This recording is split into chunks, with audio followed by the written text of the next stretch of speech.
Hello दोस्तों, स्वागत है आपका अपने channel the study with SKP में। मैं एसके प्रजापति आपका स्वागत करता हूं। दोस्तों, हम लोग देखिए भाग 3 हम लोग पढ़ रहे थे, ठीक है। और भाग 3 में जो हम लोग पढ़ रहे थे ना, वो किसके बारे में पढ़ रहे थे? तो मौलिक अधिकारों के बारे में पढ़ रहे थे। मौलिक अधिकार क्या था? हमने ये आपको बता दिया था कि व्यक्ति को जन्म लेते ही कुछ अधिकार संविधान के द्वारा दे दिए जाते हैं, जिसको हम लोग मौलिक अधिकार कहते हैं, ठीक है। और मौलिक अधिकार संविधान पूरी तरीक़ा से इनको देता है कि वह इसका अधिकार है, वह इसका यूज करे, ठीक है। और इसके तहत व्यक्ति जो है ना, एक अच्छा नागरिक बनने के लिए कोशिश करता है। तो देखिए, इन अधिकारों में हम 6 प्रकार के अधिकार आपको बताए थे कि मौलिक अधिकारों की जो संख्या है वह 6 है। और 6 अधिकारों में सबसे जो पहला आता है वह आता है राइट टू इक्वलिटी या राइट ऑफ इक्वलिटी, माने समानता का अधिकार। समानता का अधिकार जो है 14 से लेकर 18 तक है, लेकिन हमने बताया होगा कि जो मौलिक अधिकार हैं वह 12 से लेकर 35 तक हैं। तो 12 और 13 क्या है? जब समानता का अधिकार 14 से स्टार्ट हो रहा है तो उसके बारे में जान लेते हैं। देखिए, आर्टिकल 12 जो कहता है वो मूल अधिकार का परिभाषा बताता है कि मौलिक अधिकार आखिर है क्या, मूल अधिकार हम लोग किसको कहेंगे। तो ये पिछले वीडियो में ही हमने जान लिया था कि मूल अधिकार कहते किसको हैं। मूल अधिकार को मैग्ना कार्टा कहते हैं, भारत का संविधान का मैग्ना कार्टा कहते हैं, या कहाँ से लिया गया है, इसके लोग कहाँ से प्रभावित थे, इसके बारे में हम लोग पिछले वीडियो में आपको बता दिया था। तो यह मूल अधिकार का परिभाषा जो बताता है वह कौन बताता है? तो आर्टिकल 12 बताता है। उसके बाद आर्टिकल 13 को अगर देखें तो ये थोड़ा सा इंपॉर्टेंट हो जाता है। कहता मूल अधिकारों पर रोक यदि वह गलत है, या अल्पीकरण हम कह सकते हैं कि छोटा रूप। जैसे होता क्या है कि मान लीजिए कि संविधान जो है 26 जनवरी 1950 को लागू हुआ, ठीक है। अब सब जानते हैं कि 26 जनवरी 1950 को संविधान लागू हुआ। अगर इस समय कोई अधिकार ऐसा कानून था, ठीक है, जो पहले से लागू था और वह भारत के जो नागरिक हैं उनका मूल अधिकार को हनन करता है, उस पर रोक लगाता है, उनकी जैसे ना कि उनको बेइज्जती करता है वो मूल अधिकार, तो उस पर सुप्रीम कोर्ट रोक लगा सकता है। या अभी कोई ऐसा कानून बनाता है, भारत सरकार या संसद के द्वारा ऐसा कोई पारित कर दिया जाता है कानून जो उसका मूल अधिकार को छीन लेता है, ठीक है, तो भी उस पर रोक लगाया जा सकता है। यही होता है अल्पीकरण। यानी कि संविधान बनने से पहले और संविधान बनने के बाद अगर कोई वैसा कानून है जो मूल अधिकार का हनन करे तो उस पर रोक लगाया जा सकता है। जैसे आपने सायरा बानो केस के बारे में सुना होगा कि 3 तलाक जो था उस पर आखिर सरकार ने रोक लगाई, क्योंकि उससे महिलाओं की मूल अधिकार जो है, उनकी जो मौलिक कर्तव्य अधिकार जो है वो हनन होता था कहीं ना कहीं, तो इस पर सरकार ने रोक लगाई, ठीक है। उसके बाद अगर हम लोग आगे देखें, अब हम लोग मेन जो हम लोग पढ़ेंगे उसमें देखिए, कहता है अनुच्छेद 13 में जो है वह स्वयं यह घोषित कर देता है कि संविधान संशोधन कोई विधि नहीं है। संविधान का अगर संशोधन होता है तो वह कोई ऐसा विधि नहीं है कि उसको चेंज नहीं किया जा सकता। उसको चेंज किया जा सकता है ना, इसलिए उसको चुनौती नहीं दिया जा सकता। लेकिन उच्चतम न्यायालय के केशवानंद भारती जो केस था 1973, इसमें कहा है कि मूल अधिकार का अगर हनन होता है, ठीक है, तो संविधान संशोधन को भी चुनौती दिया जा सकता है। यह केशवानंद भारती केस है, ठीक है। यह पूछता भी है कि किस मामले के तहत मूल अधिकारों के हनन के लिए सुप्रीम कोर्ट में चुनौती दिया जा सकता है, तो केशवानंद भारती केस में, ठीक है। यदि वह संविधान के मूल ढांचे के खिलाफ हो तो अगर सुप्रीम कोर्ट चाहे तो उसे अवैध भी घोषित किया कर सकता है। यह कहता है अनुच्छेद 13, ठीक है। अब हम लोग देखते हैं समानता का अधिकार, ठीक है, राइट टू इक्वलिटी या राइट ऑफ इक्वलिटी, ठीक है। इसमें आर्टिकल 14 में सबसे पहले कहता है कि विधि के समक्ष समानता, अर्थात किसी भी व्यक्ति को विधि के सामने भेदभाव नहीं किया जा सकता, ठीक है। कानून जो है सबके सामने बराबर है। यानी कि जो कानून है भारत में, यहाँ पे कानून का सरकार है ना, यहाँ पे संविधान का सरकार है। ये कहता है अनुच्छेद 14 कहता है कि यहाँ पे जो कानून है वह सबसे ऊपर है, ना कि व्यक्ति सबसे ऊपर है, ठीक। तो अब ये अच्छा, इसमें कुछ अपवाद भी है। जैसे राष्ट्रपति के बारे में जब पढ़िएगा तो राष्ट्रपति के बारे में जब दिखाएगा तो उसमें राष्ट्रपति को कुछ विशेष शक्तियाँ दी गई है जो अनुच्छेद 14 उस पर पालन नहीं करता है। लेकिन हाँ, उनके पद से हटने के बाद तुरंत अनुच्छेद उस पर 14 लगाया जा सकता है, ठीक है, कि आपने ऐसा किया था तो इसके तहत गलत है, ठीक है। तो अगर हम देखें तो सब शब्द में कह सकते हैं कि कानून के सामने सब बराबर। कौन सा अनुच्छेद होगा? तो 14 होगा। उसके बाद हम लोग 15 में देखें तो 15 में 5 चीज़ों को याद रखिएगा, ठीक है। 15 में 5 चीज़, 15 सबसे पहला क्या? तो धर्म, दूसरा वंश, तीसरा जाति, चौथा लिंग, पाँचवा जन्म स्थान। फिर से देखिएगा, पहला में क्या है? धर्म, दूसरा में मूल वंश, तीसरा में जाति, चौथा में लिंग, पाँचवा में जन्म स्थान। इनमें से किसी चीज़ के आधार पर कोई भी व्यक्ति भेदभाव नहीं कर सकता है। जैसे मान जाइए कि आप किसी होटल में जाते हैं तो ऐसा नहीं है कि वहाँ पे कोई अगर उच्च जाति का चला जाता है और आप अगर किसी जैसे मान जाइए कि हम उच्च जाति और नीच जाति का नाम नहीं, हम डायरेक्ट ये कहें कोई अनुसूचित जाति है और कोई पिछड़ा वर्ग है, अगर इनमें से चला जाए तो लोग कहता है कि पिछड़ा वर्ग थोड़ा सा श्रेष्ठ है, अनुसूचित जाति थोड़ा सा नीचा है, ऐसा मानता है लोग।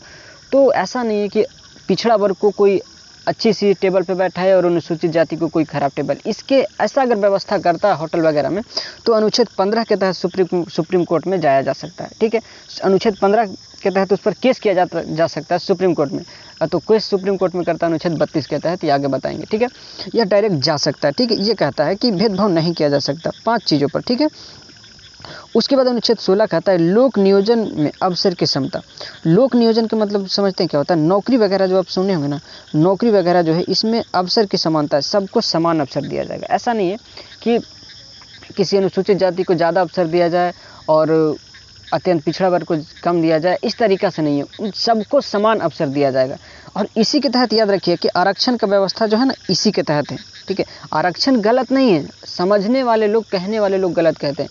आरक्षण उन लोग को पुशअप करता है जो समाज में पीछे रह गए हैं। ठीक है, ऐसा नहीं जैसे आपने सुना होगा अनुसूचित जाति में भी बहुत से ऐसे लोग हैं जो करोड़पति हैं, तो उनको आरक्षण की ज़रूरत नहीं है।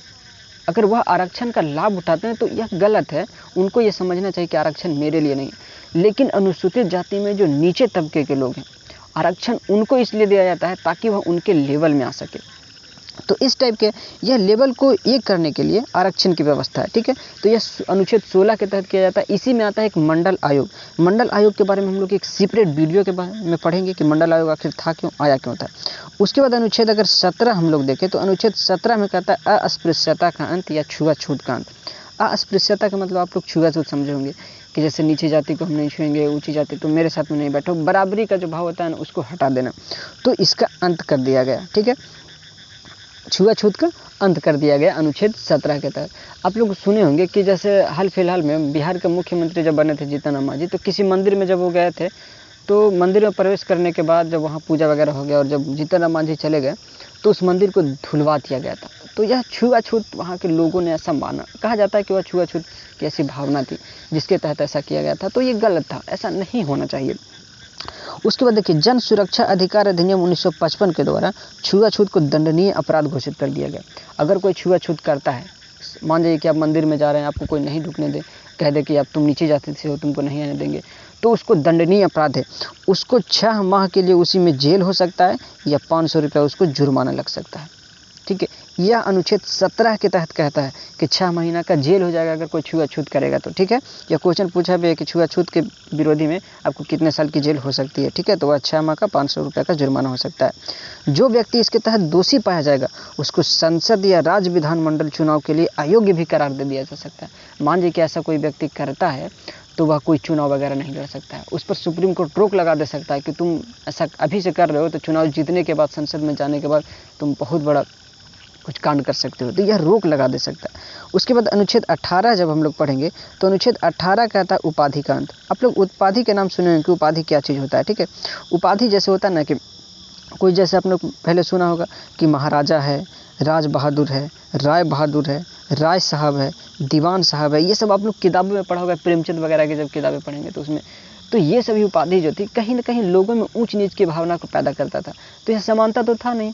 तो इसको एक करने के लिए भारत सरकार ने क्या किया कि उपाधि का अंत कर दिया। कहा कि अब कोई व्यक्ति उपाधि नहीं रखेगा। हाँ, सेना वगैरह में जो उपाधि मिलेगा, जैसे भारत रत्न है, पद्म भूषण है, पद्म विभूषण है, अपने सेना में परमवीर चक्र सुना होगा, महावीर चक्र सुना होगा, ये सभी जो मिलते हैं इसको आप रख सकते हैं। लेकिन एक चीज़ है, जैसे नाम होता है ना, नाम के पहले या नाम के बाद आप नहीं लगा सकते हैं। अगर ऐसा आप सोचते हैं तो आपको पद्म विभूषण लौटाना पड़ेगा, ये नहीं है, यह गलत है। जैसे है ना कि सर का उपाधि जब दिया जाना था, या फिर हम कहते हैं कि सचिन तेंदुलकर को जब भारत रत्न दिया गया, तो वह नाम के आगे नहीं लगा सकते हैं। ठीक है, या नाम के पीछे नहीं लगा सकते हैं, वह गलत है। ठीक है, यह अनुच्छेद किसके तहत? 18 के तहत। तो अनुच्छेद 18 के तहत ही अगर कोई भी जो सम्मान दिया जाता है, आपसे अगर पूछे कि भारत रत्न संविधान के किस आर्टिकल से दिया जाता है, तो वह दिया जाता है आर्टिकल 18 से। यह आप याद रखिएगा। ठीक है, तो अनुच्छेद 14 से लेकर 18 तक दोस्तों आप ये समझ रहे होंगे कि अनुच्छेद 14 से लेकर अनुच्छेद 18 तक हम लोग मेजरली एक